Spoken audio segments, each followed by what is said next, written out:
Bismillah, walhamdulillah, wassalatu wassalamu ala rasulillah Sayyidina wa maulana Muhammad ibn Abdillah wa ala alihi wa sahbihi wa man wala wa la hawla wa la quwwata illa billahil aliyyil azim. Rabbana iftah bainana wa baina qaumina bil haqq wa anta khairul fatihin. Allahumma ij'alna mimman yastami'una al-qawla fayattabi'una ahsanah. Rabbi yassir wa la tu'assir, Rabbi yassir wa la tu'assir, Rabbi yassir wa la tu'assir bijahi Nabi al-Bashir al-Nadir. Alhamdulillah, kita panjatkan puji syukur kehadirat Allah Subhanahu wa taala yang masih memberikan kepada kita inayah, hidayah, taufik dari Allah Subhanahu wa taala sehingga kita berada di tempat yang mulia ini. Semoga apa yang kita laksanakan dari langkah kaki kita dan juga dari usaha kita semua diberi pahala oleh Allah Subhanahu wa taala. Amin amin ya rabbal alamin. Para hadirin hadirat muslimin muslimat yang dimuliakan oleh Allah, yang saya hormati, kepada jajaran pengurus pondok pesantren Sunan Kalijaga yang semoga dirahmati oleh Allah Subhanahu wa taala, wabil khusus kepada pengasuh Mudirul Ma'had Sunan Kalijaga Al-Ustaz Ridwan Hasan, yang semoga kita semua mendapatkan keberkahan, manfaat dari ilmu beliau sehingga daerah kita bersama ini dijadikan oleh Allah Subhanahu wa taala baldatun thayyibatun wa rabbun ghafur. Amin amin ya rabbal alamin. Dan juga kepada jajaran pengurus dari pondok pesantren Sunan Kalijaga, baik wali murid, santri dan semua orang yang ikut serta di dalam hadirnya di dalam majelis yang mulia ini. Alhamdulillah, kita sekarang berada di dalam acara yang mulia, acara yang diisi dengan bacaan-bacaan yang mulia, dengan tujuan melaksanakan acara Isra Mi'raj Nabi besar Muhammad sallallahu alaihi wasallam. Sebagaimana kita ketahui bersama di dalam Al-Qur'an, Allah Subhanahu wa taala berfirman, Subhanalladzi asra bi'abdihi lailan minal masjidil haram ilal masjidil aqsa alladzi barakna haulahu linuriyahu min ayatina innahu huwas samiul basir. Subhanalladzi, maha suci Allah Subhanahu wa taala, asra bi 'abdihi, yang menjalankan di waktu malam, bi 'abdihi, dengan hambanya. Siapa? Nabi besar Muhammad sallallahu alaihi wasallam. Lailan minal masjidil haram, dari masjidil haram ilal masjidil aqsa, dari masjidil haram menuju masjidil aqsa di waktu malam. Nah, kalau kita lihat bersama secara zahir, secara kasat mata, dari Masjidil Haram menuju Masjidil Aqsa itu perjalanan yang sangat jauh. Bahkan ada riwayat yang menjelaskan ketika perjalanan itu menggunakan kendaraan yang cepat di zaman itu, yaitu menggunakan kuda, sekitar perjalanan 3 bulan kurang lebih. Akan tetapi Rasulullah SAW dijalankan oleh Allah Subhanahu wa taala dari Masjidil Haram ila Masjidil Aqsa cuman dalam waktu 1 malam. Bahkan bukan hanya 1 malam, Nabi kembali lagi ke Masjidil Haram, dari Masjidil Aqsa sampai ke Mekah kembali, sedangkan di waktu itu masih di waktu malam. Bahkan ada riwayat menjelaskan tempat tidur Nabi masih hangat bekas tidur Nabi sallallahu alaihi wasallam. Subhanallah. Itu maha suci Allah Subhanahu wa taala. Apapun saja, jika Allah yang berkehendak, kun fayakun. Jika Allah berkehendak jadi, maka akan jadi. Walaupun menurut pemikiran kita mustahil. Tidak mungkin itu akan terjadi. Akan tetapi perlu kita perhatikan bersama bahwasannya akal yang Allah ciptakan bagi diri kita itu tidak ada bandingannya dengan apa yang Allah lakukan. Karena akal kita hanya terbatas. Akal kita tidak bisa mencapai kepada apa yang diinginkan oleh Allah Subhanahu wa taala. Sebagaimana Allah Subhanahu wa taala berfirman, "Wa khuliqal insanu dha'ifa." Insyaallah seperti itu. Ya. Manusia itu diciptakan oleh Allah Subhanahu wa taala dalam keadaan lemah. Lemah apa? Lemah anggota tubuhnya, lemah pikirannya, lemah dalam segala aspek. Semuanya lemah. Sehingga ketika urusannya menyangkut Allah Subhanahu wa taala dan Rasulullah sallallahu alaihi wasallam, maka akal kita tidak bisa ikutan. Tidak bisa. Karena ini semua atas dasar kemauan dari Allah Subhanahu wa taala. Kalau dalam bahasa Maduranya kasokana Allah. Itu kemauannya Allah. Iradatullah. Lah, dengan apa Allah Subhanahu wa taala mengisrakan Nabi ke Masjidil Aqsa dan dilanjutkan dengan Mi'raj, naik ke Sidratul Muntaha. Kalau kita bahas semuanya itu dari awal sampai Mi'raj dan Nabi kembali lagi ke Mekah, panjang. Dan mungkin dalam kesempatan kali ini kita akan bahas satu persatu, dan mungkin kita harus duduk dan ada kitabnya sendiri tentang menjelaskan Isra Mi'raj.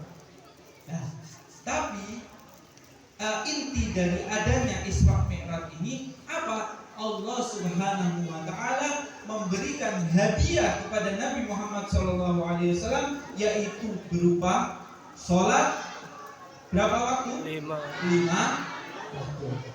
5 waktu. Bahkan sebelum 5 waktu itu terjadi, Allah Subhanahu wa taala memerintahkan kepada Nabi untuk melaksanakan sholat sebanyak 50 waktu dalam satu hari. Nah, kalau kita bayangkan 5 waktu saja kita masih malas, kita masih capek, bisa waktu yang lain masih ada panjangnya waktu, apalagi isya panjang. Subuh saya ngantuk, gimana saya mau sholat, saya kemarin sudah kerja panjang begini itu dan sebagainya, berbagai alasan. Padahal cuma 5 waktu. Lah apalagi kalau ternyata 50 waktu itu terjadi pada diri kita. Bayangkan, apakah kita akan melaksanakan sholat tersebut? Satu, alhamdulillah. Satu waktu kita kerjakan, alhamdulillah. Lah tapi ternyata 50 waktu. Alhamdulillah. Jadi ini syukur kita kepada Allah Subhanahu wa taala. Alhamdulillah ya Allah, Kau tidak berikan kepada kami 50 waktu. Ini termasuk rasa syukur kita kepada Allah Subhanahu wa taala. Itu sholat. Jadi sholat ini adalah sesuatu yang sangat sakral. Sangat sakral. Kenapa? Karena jika sholat itu memang sakral, maka Allah Subhanahu wa taala akan memerintahkan kepada para malaikatnya untuk melaksanakan sholat. Di dalam riwayat Allah Subhanahu wa taala memerintahkan kepada salah satu dari malaikat untuk rukuk sampai hari kiamat. Ada juga yang diperintahkan oleh Allah Subhanahu wa taala untuk sujud sampai hari kiamat. Ada juga yang diperintahkan untuk berdiri sampai kiamat. Ada juga yang diperintahkan untuk tahiyat sampai hari kiamat. Beb, bagaimana Beb? Tidak capek itu malaikat? Malaikat itu bukan kita, Pak. Malaikat itu bukan kita, Bu. Malaikat itu adalah sesuatu zat yang diciptakan oleh Allah Subhanahu wa taala dari cahaya yang tidak memiliki nafsu tapi memiliki akal. Kalau hewan adalah makhluk ciptaan Allah yang diberi nafsu tadi tapi tidak memberi akal. Tapi kita sebagai manusia Allah ciptakan dengan sempurna, yaitu Allah berikan nafsu dan juga Allah berikan akal. Sehingga kalau kita perhatikan bersama, malaikat kok tidak capek ya Beb? Kok melaksanakan rukuk terus sampai hari kiamat? Iya, kenapa dia tidak capek? Karena dia tidak memiliki nafsu. Sehingga apa yang diperintahkan oleh Allah maka dia laksanakan sekuat mungkin sampai hari kiamat. Lah kita sebagai manusia ketika diperintahkan oleh Allah Subhanahu wa taala untuk jangan sholat satu waktu saja. Iya, bagus sholat itu. Tapi saya capek. Lain kan? Ini berarti beradu antara akal dan nafsunya. Akhirnya ketika beradu antara akal dan nafsu, akal kalah, nafsu yang menang. Sehingga diriwayatkan bahwasanya barang siapa manusia yang akalnya bisa mengendalikan hawa nafsunya sehingga nafsunya ikut dengan akalnya, maksudnya ketika Allah perintahkan ke sana maka dia ke sana, maka Allah perintahkan ke sini maka dia ke sini. Allah perintahkan sholat, dia sholat. Allah perintahkan untuk membaca Al-Quran, baca Al-Quran. Allah perintahkan dia untuk zakat, dia zakat. Allah perintahkan untuk puasa, dia puasa.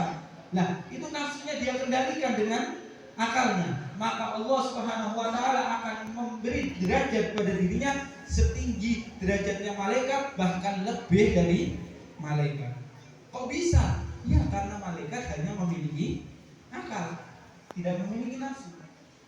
Tapi kebalikannya, nah, barang siapa manusia yang ketika diperintahkan oleh Allah Subhanahu wa taala bukan akalnya yang mengajak kepada nafsunya, tapi nafsu yang menggeret kepada akalnya. Lah, disuruh ke kanan malah ke kiri, disuruh ke depan malah ke belakang. Diperintahkan untuk puasa malah dia mau puasa.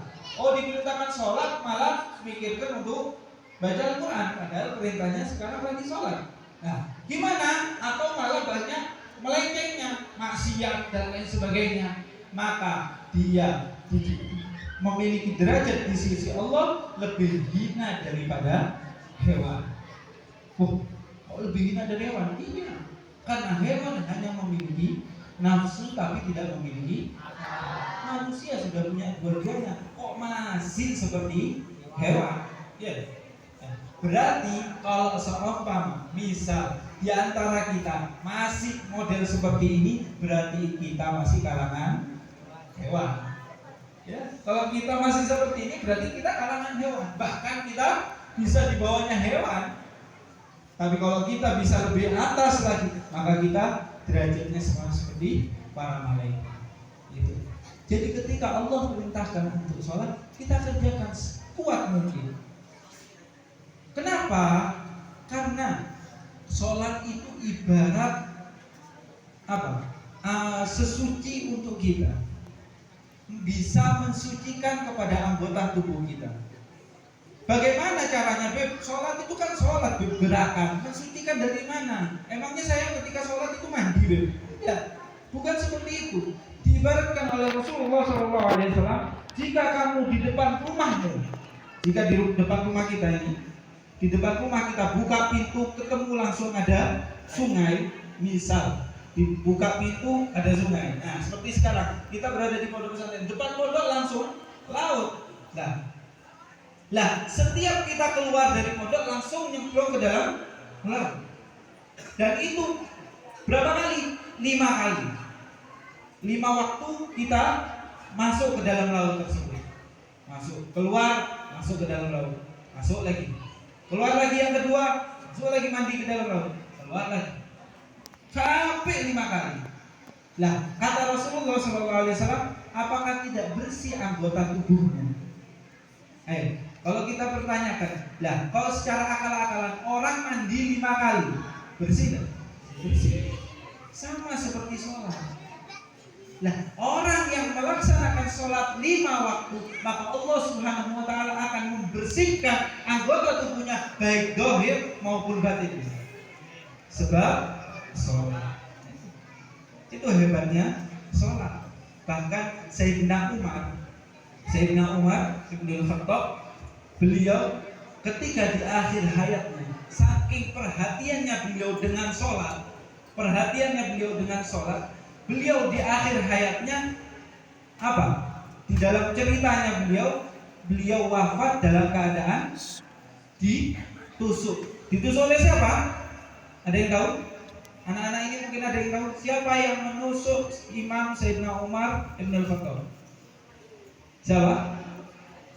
Kalau kita ingin tahu, namanya adalah Abu Lu'lu'. Abu Lu'lu'. Abu Lu'lu' itu adalah orang yang dimurkai oleh Allah Subhanahu wa taala karena dia penyebab kewafatan Sayyidina Umar. Jadi kalau yang punya anak jangan sampai dinamai Abu Lu'lu', bahaya. Ini bisa jadi titisan dari Abu Lu'lu' yang pernah bunuh Sayyidina Umar. Jangan. Nah, Abu Lu'lu' dia membunuh Sayyidina Umar ketika Sayyidina Umar dalam keadaan sholat subuh. Dia berdiri di belakang Sayyidina Umar, dia mengaku-ngaku sebagai orang Islam, bermakmum kepada Sayyidina Umar. Ternyata ketika Sayyidina Umar sholat, langsung ditusuk perutnya 3 kali tusukan. Sehingga ketika itu Sayyidina Umar terjatuh dan tidak melanjutkan sholatnya. Kita tidak membahas dulu. Tapi kita membahas masalah sholatnya. Bayangkan, dalam keadaan sudah sakaratul maut, Sayyidina Umar, ketika beliau terjatuh dibawa oleh sahabatnya ke dalam rumahnya untuk istirahat. Nah, dalam keadaan istirahat, sahabat bertanya, "Wahai Sayyidina Umar, wahai Amirul Mukminin, engkau belum sholat subuh." Bayangkan, mereka perhatian dengan sholat.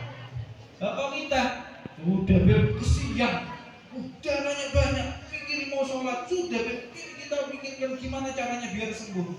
Sembuhnya dia itu sebab sholat, bahkan membawa dia kepada husnul khotimah sebab sholat. Tidak ada kata-kata berhenti dari sholat selama nyawa masih ada di dalam tubuh.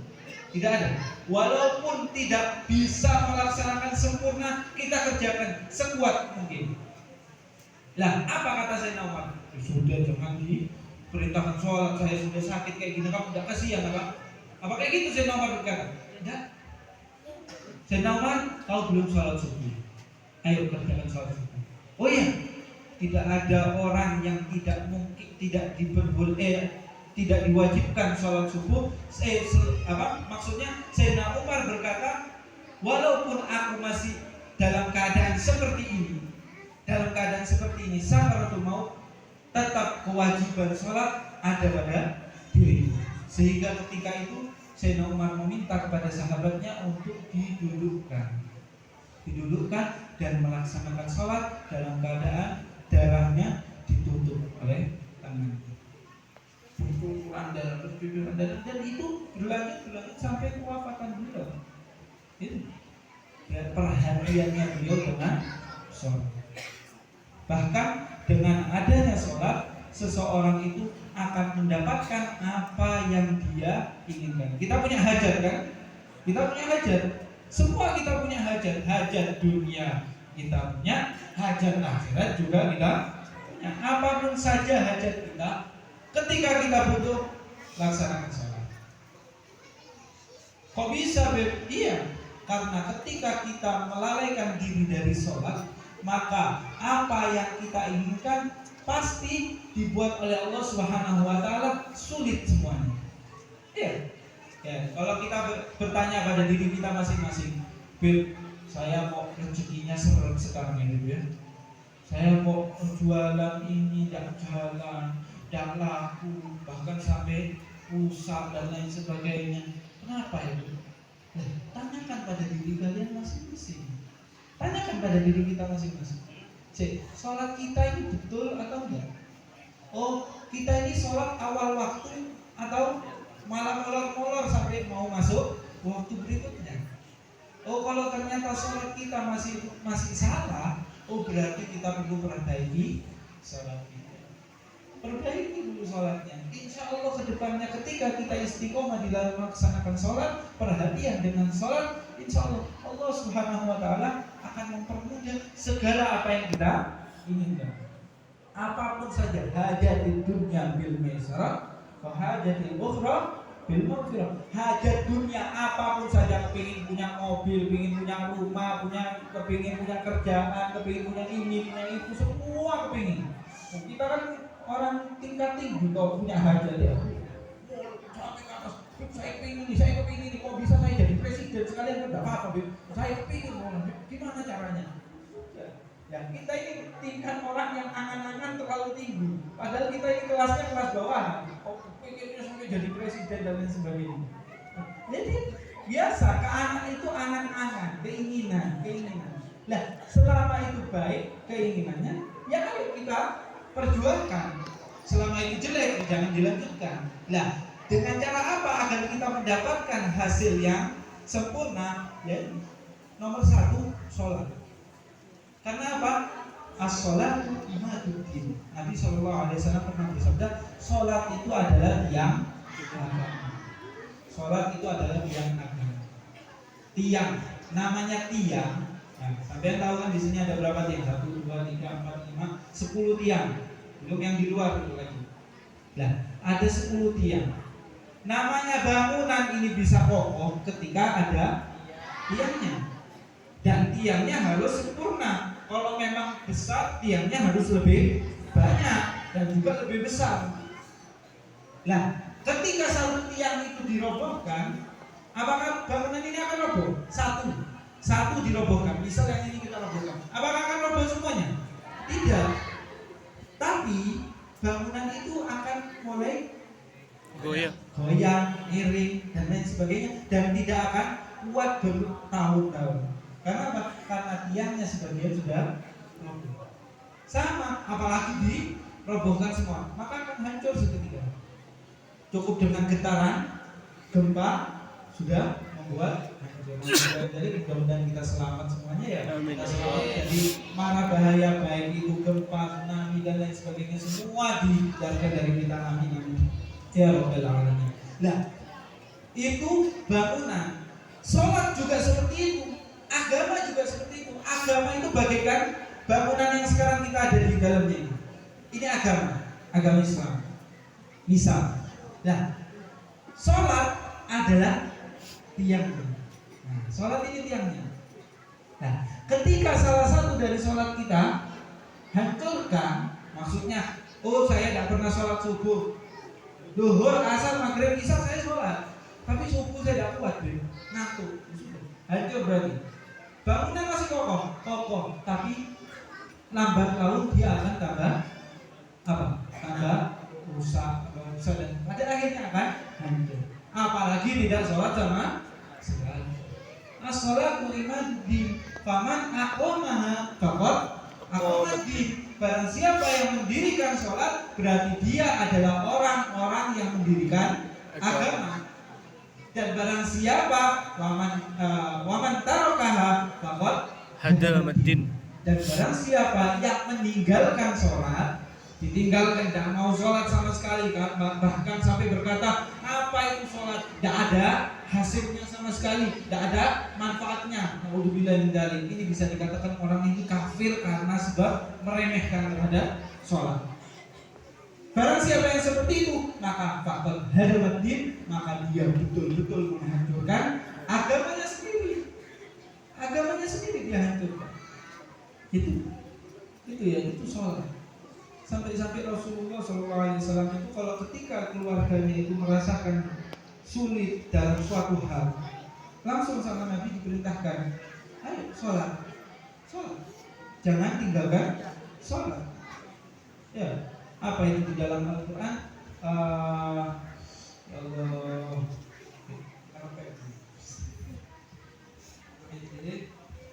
di dalam Al-Quran dijelaskan bahwasanya Allah Subhanahu wa taala berfirman, wa'mur ahlaka bis-shalah wastabir 'alaiha la nas'aluka rizqa nahnu narzuquka wal 'aqibatu lit-taqwa.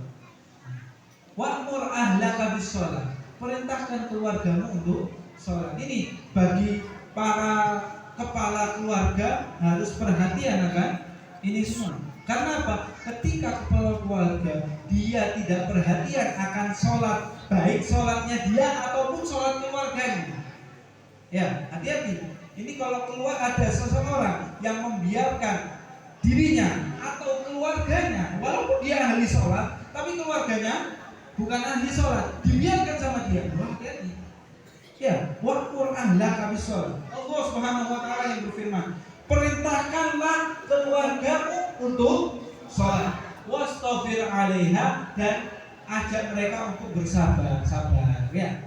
Laksanakan sholat, jangan ditinggalkan sholat, tetap laksanakan sholat sampai nyawa habis, sampai wafat kita laksanakan sholat. Kenapa? La nas'aluka rizqa, karena kami tidak meminta kepada kalian untuk rizki. Kalian mencarikan aku rizki, kata Allah. Tidak. La nas'aluka rizqa, nahnu narzuquka. Kami yang memberi rizki kepada kalian. Nah, ini katanya Allah apa? Ayo sholat, keluargamu ajak sholat, semua keluarga ajak sholat. Kenapa? Karena bukan aku yang diberi rizki karena kalian, tapi aku yang memberi rizki kalian sebab kalian melaksanakan sholat. Jadi dengan sholat membawa pintu rizki. Kita mungkin ingin kita memiliki rizki yang banyak. Ayo sholat, jangan tinggalkan sholat. Sholat nomor 1. Jangan sampai ada yang meninggalkan sholat sedikit pun. Jangan sampai. Nah, nas'aluka rizqa, nahnu narzuquka wal aqibatu littaqwa, dan akhir yang baik bagi orang-orang yang bertakwa.